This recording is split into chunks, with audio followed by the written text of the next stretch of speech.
Thank you. Good morning, everyone. My name is Sara Arroyo. I'm a research coordinator working at Karolinska Institutet. I started working at KI around 30 years ago and always with the same line of investigation, which is cancer research. And today I will be talking about parallel computation applied to cancer research. That's the title.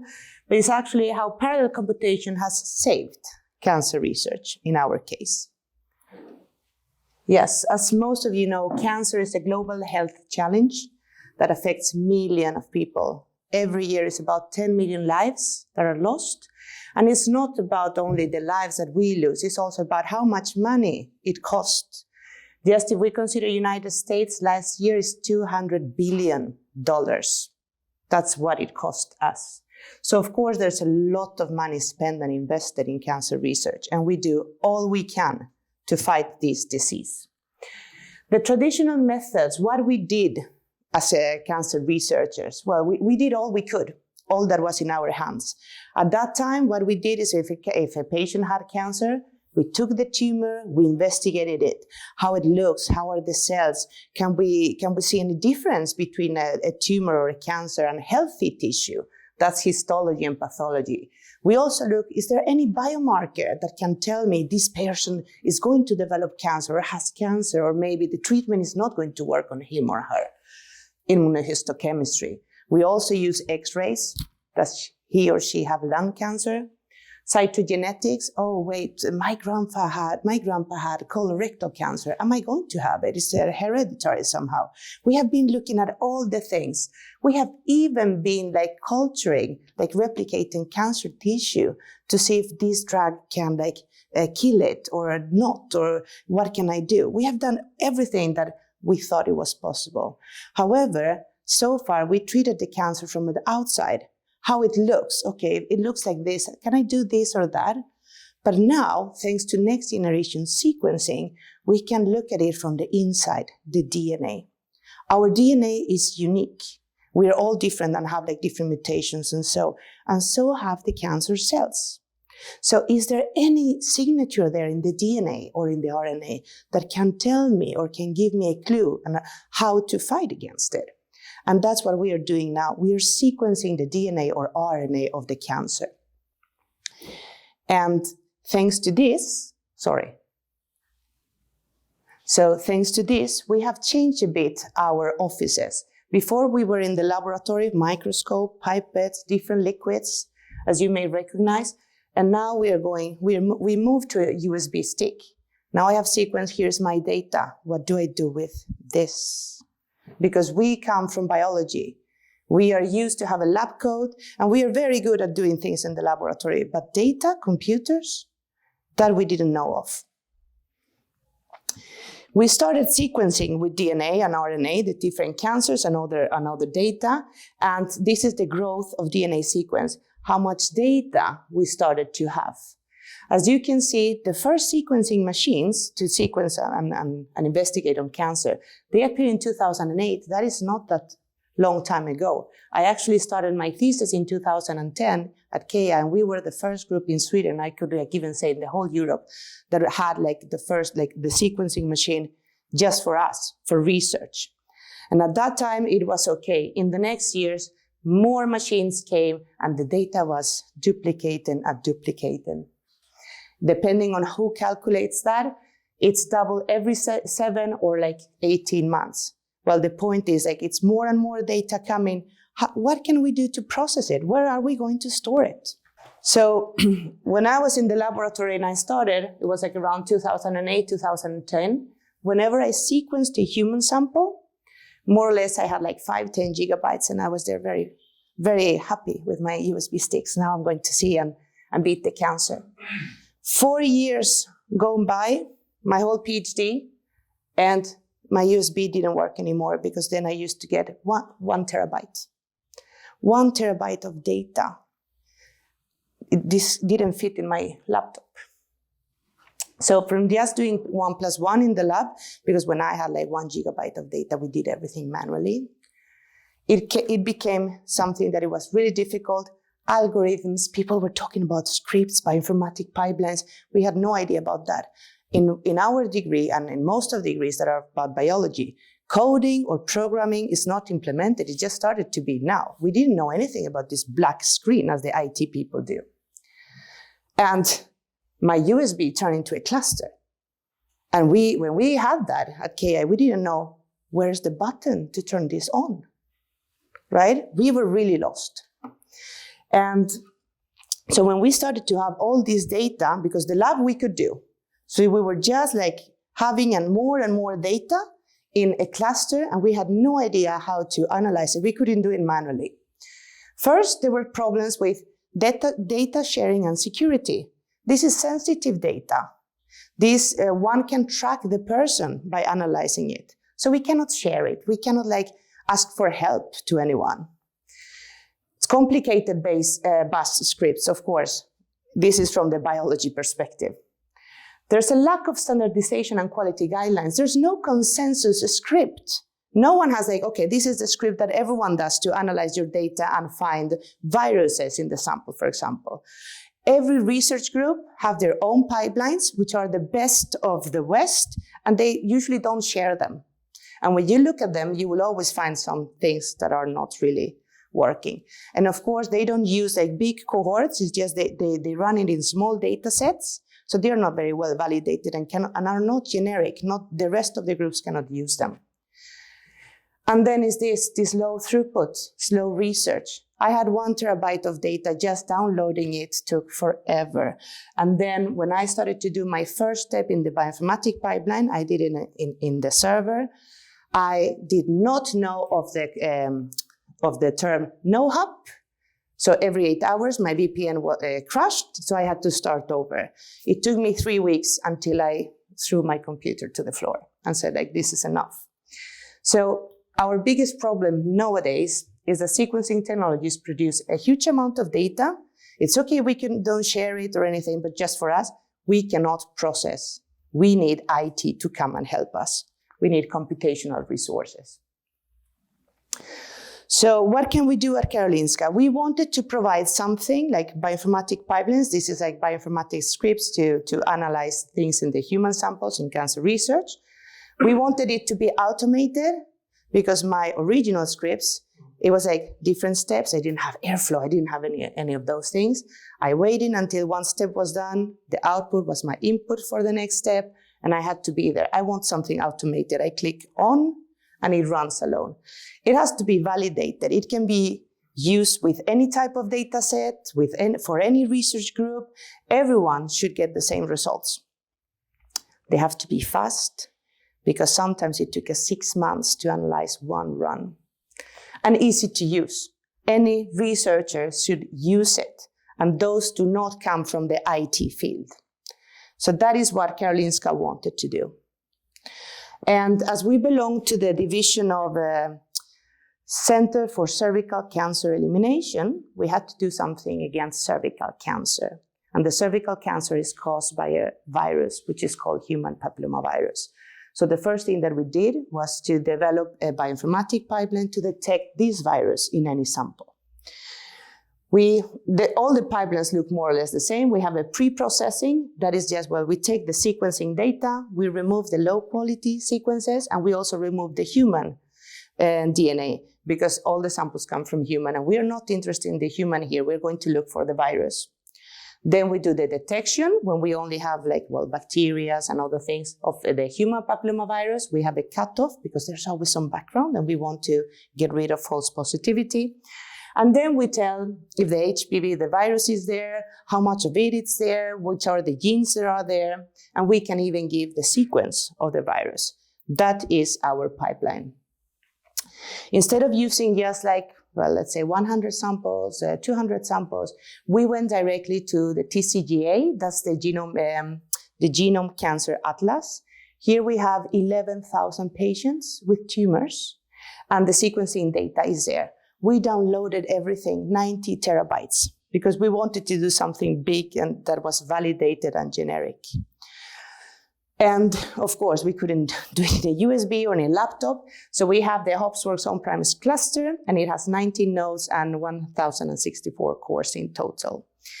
The analysis, they did a bit of a benchmarking and analysis for around 800 human samples is 210 minutes. They claim that it's 11 times higher if we compare to one single node. But I have to say that when I did it myself, I'm not an IT, and I ran just one sample. After 3 weeks, I threw the computer to the floor. So this 11 times higher is, of course, if you also have some IT background. So this was, for us, was a miracle. It was a dream come true. So we published the HPV meta. This is the whole pipeline. It has like different steps, and thanks to the airflow, now we could automate it. The input was the so the output was the input for the next step, and we showed it to the people working in the laboratory how easy it is. You just upload your files. You can upload file by file or the whole folder, and then here you can see the whole flow, and you can even know in which step you are if there's any problem. You have like, well, graph view and tree view, depending on the user, what they like more. And if you know a bit more about coding and if you want to change something, here's the code. So it's very user-friendly, and that's one of the things that we really wanted for the people. And one of the things that probably IT is very used to is the output. The output and the logs from each step of the pipeline, they are there. That doesn't happen in the laboratory. If I mix something with something, I cannot go back to the raw material. And the final output is, as I said, we give like positivity or negativity for the virus, how many reads are there, that is how much of it is there, how much of the virus, we even give the sequence. Here are some examples of the tables, what all the viruses that we detected. These are all different HPV types, the different genes of each, how many sequences are there. So it's quite complete. And also when we enable the users to have the sequence of the virus, they can compare that sequence with other samples and see like maybe if they are similar, if they are not, or even if there's a contamination, if they have contaminated the sample. And this was published in Nature Scientific Reports in 2022. When we saw that, oh, this is working so nicely, let's go further. So why not, instead of just detecting one virus, we detect everything like bacteria, viruses, and fungi. Maybe we can see like some cancer that is associated with one virus or one bacteria. That would save million lives. So we started and we developed BioPipe, which is like a pipeline as well. It's more or less the same, that detects all the microorganisms, bacteria, fungi, and virus, and gives like very nice, diversity and abundance analysis. And we published this this year, 2023 in September. This was recently published. And here, this is colorectal cancer. We compare cancer tissue with healthy tissue from colon. And here there's one bacteria that is found to be associated with colorectal cancer, which is a very good thing. And but this was already published by other authors in 2018, 5 years later. And you know how important it would be, like, to be the first ones to report such a big finding. The problem is that this data we have since 2016, but we didn't have parallel computation. So it's not just that we could be the first ones to report, but it's also that if you find a possible cause, maybe you can have like a screening for that, and you can save a lot of lives, and you advance in science a lot. And now what we are also, Jim will talk a bit about Hopsworks, but our next project is using machine learning for cancer prevention. Because as I said, we belong to the Cervical Cancer Elimination Center. And the Nordic countries, they have beautiful registries. We have a registry with all the women in Sweden from 23 to 84 years old. That's about 4 million women, with all the screening history. So all the HPV tests, that's human papillomavirus tests, the cytologies, the histologies, the age, all the metadata is there. And we can use it to, and we even have like the diagnosis if they developed cancer or not. And this is now what we are doing. But as my colleague said before from Arbetsförmedlingen, we are now in the state of cleaning data. And it's taking longer than we thought it would be. But yes, this is a bit of what we're doing. And I would like to thank, of course, the PI Joachim Dillner and my two colleagues, Ainoa and DJ, for this. Thank you. All right, I'll try not to spend too long. We finished ahead of time. But I'm going to talk, so my name's Jim, I'm co-founder here at Hopsworks. And we've been running a workshop series this year called Putting Models into Production in, I think we had 2 weeks. And then I got it down to 1 day. And then I got it down to 1 hour. So putting machine learning in production is not as hard nowadays as it used to be. We have a bunch of customers who do this. You've heard Arbetsförmedlingen and KI today, but we're widely used. And I think one of the problems right now is that in our space is data scientists, this notion of a data scientist. Data scientists are not cool anymore. I don't know if you didn't hear that. You get the memo. It's ML engineers, right? Because companies realize that machine learning needs to generate value for the organization. And you hire the data scientist who studied physics and is brilliant person, but they don't know how to build this thing that Google shows you. So you go to the ML engineer and you say, do you know this thing? This is Google's map for building a machine learning system. It's a real-time interactive machine learning system. It's all these boxes, right? So you've got infrastructure people in here, data engineers in here, machine learning in here. And then the person who can answer the interview to build all these boxes gets the job, and now go build a system, right? That's kind of where we are. And I think we went completely off track, like as an industry, right? That this notion that to get started, you have to build this whole huge thing. That's what we call the waterfall lifecycle development model in software, right? And we stopped doing that 20 years ago, 10 years ago at least. We now do often what we call DevOps. And this is supposed to be called machine learning operations, or MLOps is the term we use for ML engineering now.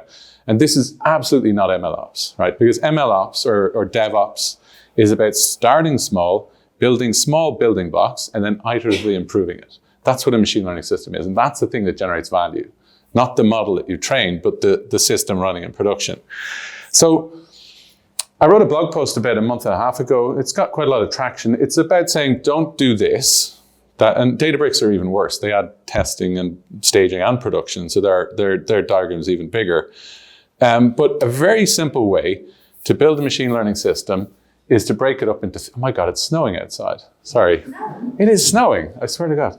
Anyway, that's freaky. I always forget I live in Sweden. Anyway, is 3 parts, right? So machine learning system is 3 parts. Now I'll get back to the question earlier. So, well, if I do this on-prem, I'm not doing cool tech, right? But we're not building the infra. We're going to build the machine learning system, right? And that's the main point. Don't build the infra. I think Arbetsförmedlingen said that as well. Don't build the machine learning infrastructure. Just build the system. And the system consists of 3 parts. Who's heard the term ML pipeline here before, just out of curiosity? Wow. Can someone define an ML pipeline to me? I can tell you what a pipeline is before we get the definition. A pipeline has an input and an output. What's the input to an ML pipeline? Data. Raw data. What's the output? Predictions, right, brilliant. Show me a system that goes from raw data and gives me a prediction in less than a second. I've got to go from the raw data, I've got to generate the features, I've got to train the model, I've got to generate, does all that happen from when you click on the screen at Arbetsförmedlingen and get a recommendation? No, it doesn't, right? Train the model. You do, but you see your definition of an ML pipeline, which is the one I often hear, is not very accurate. It's not very specific, because you say that and then you step back and say, hang on, I got the trained model. So my ML pipeline is not actually, the input to the ML pipeline is not the raw data. It's the features and the model, and the output is a prediction. But that's not an ML pipeline, it's an inference pipeline. So if we can use more clearer terminology to define the different parts of a machine learning system, we'll be able to communicate with each other better. The teams will be able to better build the systems. I have a data team, a data engineering team. They're building a feature pipeline. Feature pipeline takes in raw data and outputs features and labels if I'm doing supervised machine learning. A training pipeline takes in these features and labels and outputs a model, a trained model. And then an inference pipeline takes in a model and features and outputs predictions. So this is basically the very simple DevOps or MLOps recipe for building a machine learning system out of 3 pipelines. We call this the FTI framework: feature pipelines, training pipelines, inference pipelines. So these are ML pipelines as such, but there is no one ML pipeline. ML pipeline is an abstraction which covers all of these different 3 parts. And we see this over and over again on every single customer. This is the way they all build their ML systems, even if they don't use this terminology. They might use different terminology. So why is this a useful approach?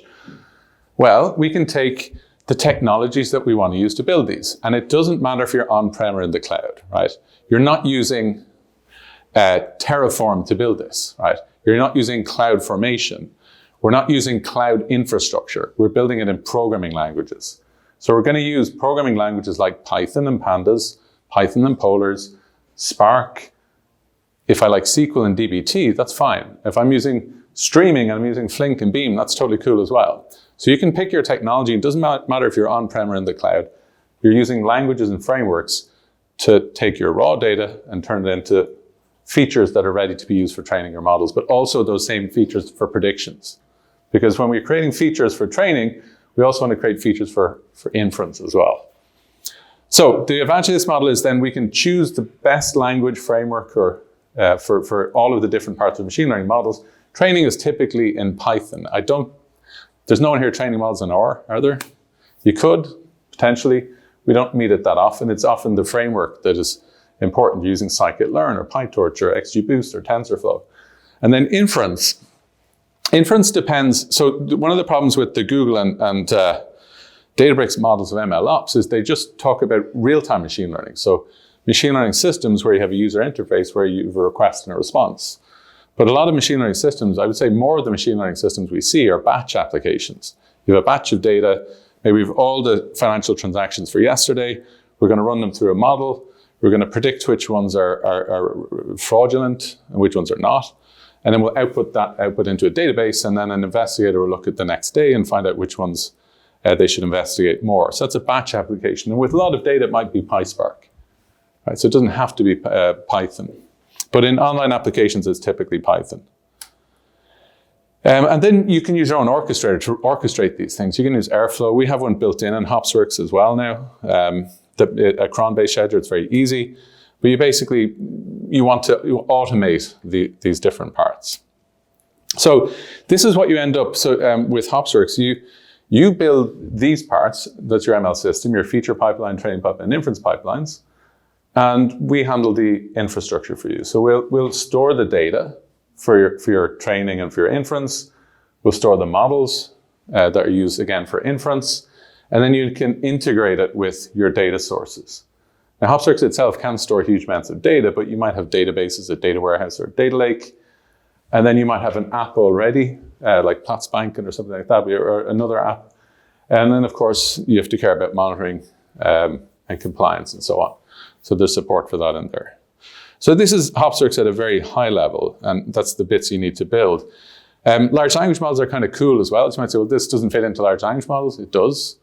I gave a talk about this yesterday. If you think about large language models, maybe I have some raw data PDF files I want to fine tune a model on. So I chunk them, it's my feature pipeline, and then I fine tune my large language model here, and I can do my prompt engineering over in my inference pipeline. I'm going to show a little demo of that later. Okay, so then, that's it, right? This is the basic three parts. It's independent of cloud infrastructure. You can go ahead and build all of this yourself and spend a lot of time. I think if we look in Sweden in terms of the myndigheterna, a lot of them are building this still and not running stuff in production. Arbetsförmedlingen are doing that, which is great. And then there's a lot of infrastructure that's quite common for machine learning systems. So there's a platform called the Feature Store.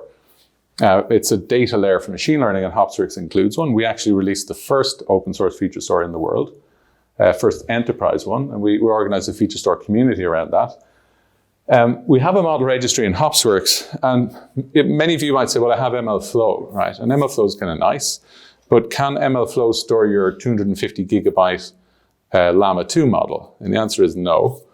But we can in Hopsworks. We have a file system underneath it that manages it. And then we have a vector database called OpenSearch built into Hopsworks as well. And that's basically all the data infrastructure you need for machine learning. So I'm going to do a demo after this, but MLOps is about building machine learning systems, starting small and incrementally improving them. You need to test. So you want to test your features that you create.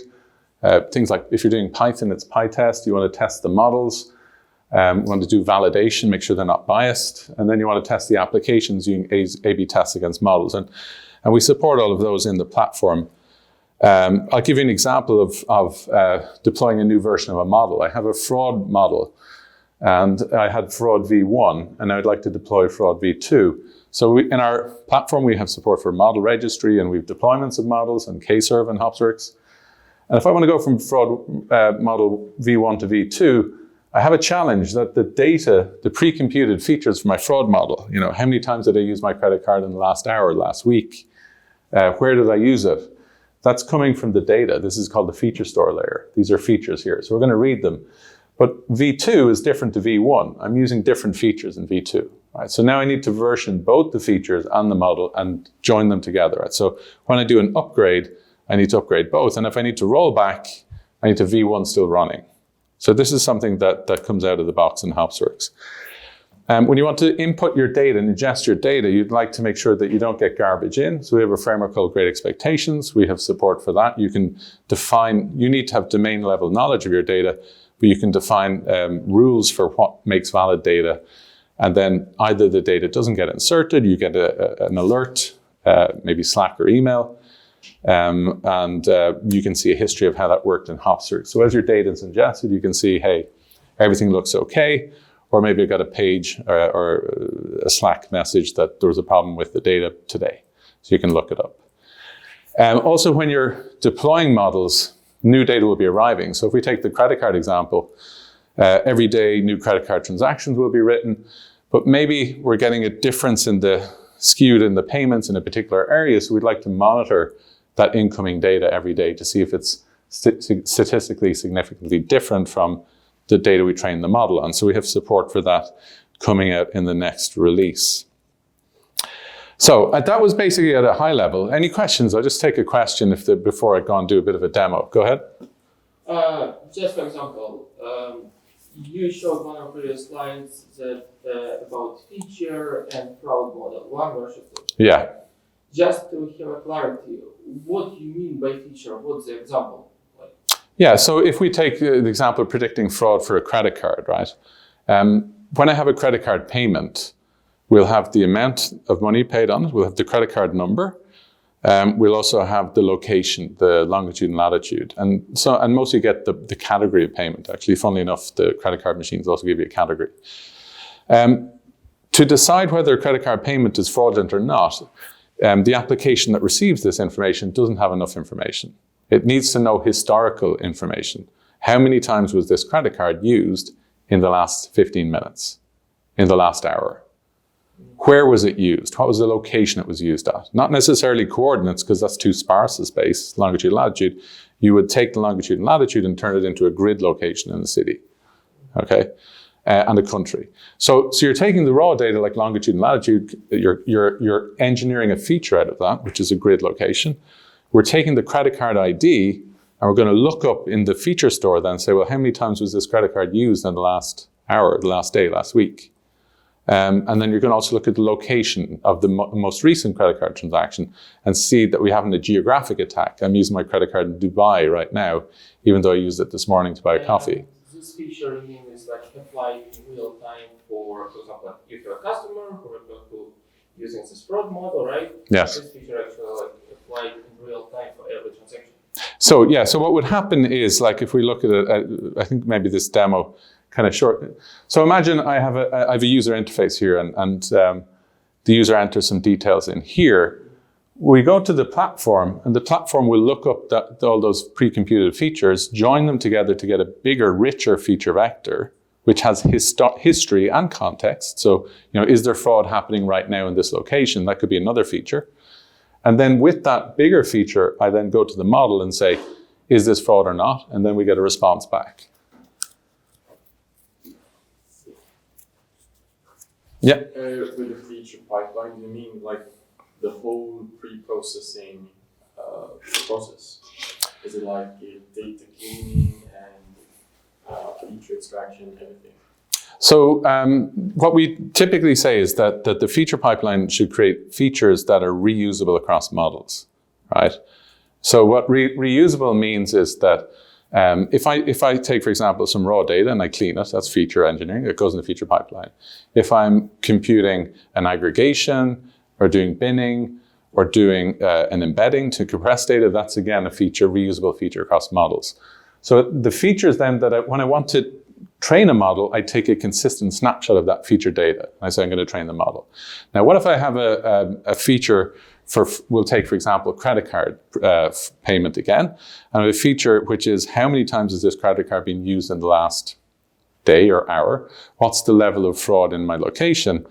And one person says, I'm going to do a tree-based model, so a decision tree, like, XGBoost. And someone else says, I have enough data, I'm going to do deep learning, right? I'm going to do feed-forward neural network.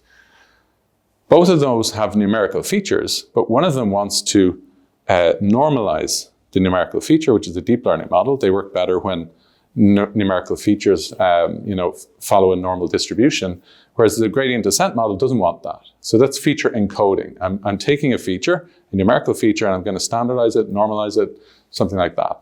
If I have a string-based feature, a categorical feature, I want to encode it into numerical representation. You can use one-hot encoding and so on.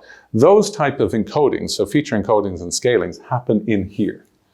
They don't happen in here. And the reason why is because when you encode a categorical variable or a numerical variable, now you've done that with respect to the whole data set. This pipeline will update the data every day. So every time I write new features, new categorical feature, I've added a new category, I need to reindex the whole table. And also it's not, if you come into Hopsworks, let's go in and have a look at Hopsworks here. Whoops, jumped to the wrong one. So does it produce like two separate features, one for example, decision trees and one for deep learning? Okay. Is it like one raw feature that can be transformed? Yeah, so you have one feature that basically you can then transform for, like you can encode or not encode or whatever you want to do with it. Yeah. Okay, so let me just pull up.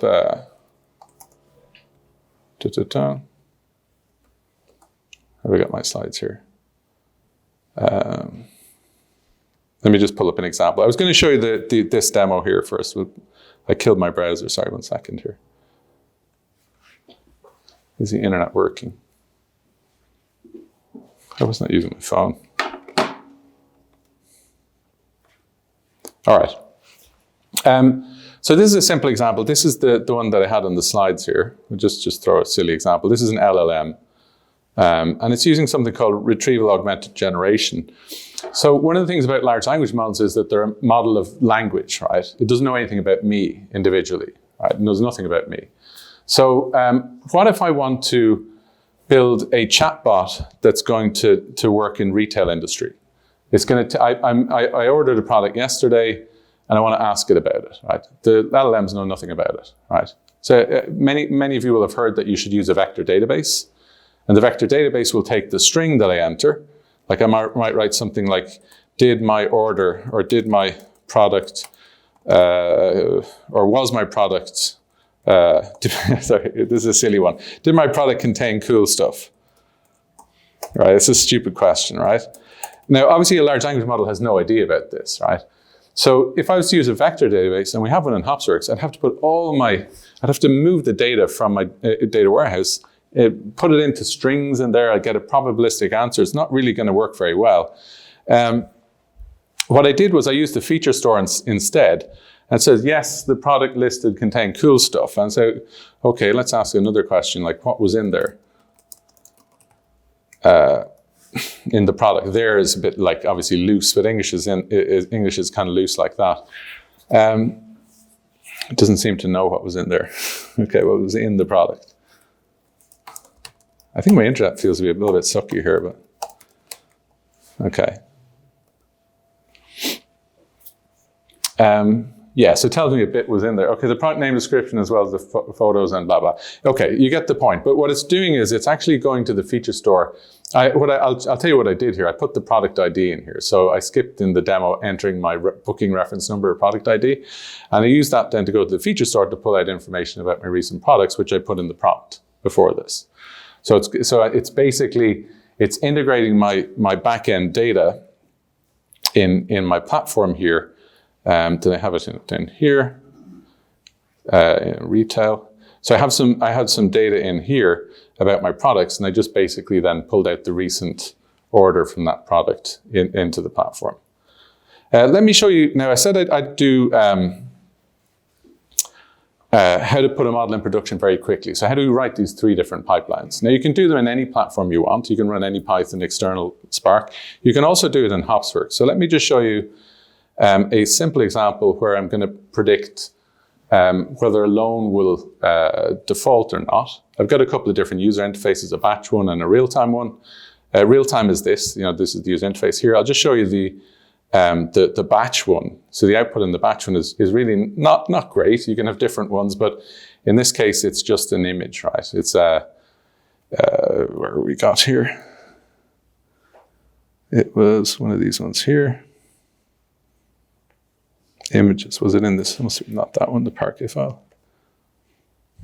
Okay, it was just a confusion matrix. So this is a silly kind of output for a model, but it's basically saying, oh, this is the predicted number of loans that defaulted, this is the number that were paid off, and then you get an overview of the risk of your portfolio, right? And you can do a nicer dashboard than that, but that's kind of an output you might have from a batch application, right? I didn't have enough time to make it fancy. So let's look at the 3 notebooks for that. We have Jupyter and Hopsworks, so we can pull open the Jupyter notebook here. Before I open the Jupyter notebook, I'll just show you, many of you who know how to develop will know that you need to have support for Python. So what you can do in Hopsworks is you can install a bunch of libraries. I've obviously got a few conflicts here because I've got Conda environment here. So I can install any library I want to in here. So I could say TensorFlow or TensorBoard, they're pre-installed, and I can install my libraries. And what we do is, this is actually a Conda environment for every project. And in Hopsworks, you can have many different projects. So each team or business unit could have a project, and each project will have its own Conda environment, so you can install the libraries you need for just that project. And once everything is there, and we have like a pretty good standard set of libraries that you have available, you can go ahead and do your development. So this is the Jupyter notebook here in Hopsworks, you can see here. I have some notebooks in here. So I've got the 3 ones, the feature pipeline, training pipeline, and the batch inference pipeline. So if we look at the feature pipeline, that's this one here, just need to scroll out here. What it does is it basically takes a date. So we're gonna pass in a date and say, let's get the lending data for this date. This should be a parameter to the script. And then it'll download the data, engineer some features, and then finally, we'll write them to the feature store. So this is how we do it. Here, we create this table of features. So it's pandas. This is pandas, this example. You could run the same thing in Spark. It would be fine. And then you're going to end up with these tables of features in here. And these are the reusable features. So if we look at loans, for example, here, I'll zoom out a little bit. We can see there's a bunch of features here. So some of them are strings. Some of them are ints and doubles. We can get a quick preview of the data, see what it looks like in the platform. Here's some of the data, you can see it. It's not encoded, as I mentioned, so data scientists can get a quick feel. Often some data scientists would like to load this into a Jupyter notebook to do more analytics on it, but you can get very simple statistics. Numerical features, you can get descriptive statistics over them. It gives you a quick feel for what's in here without having to do work.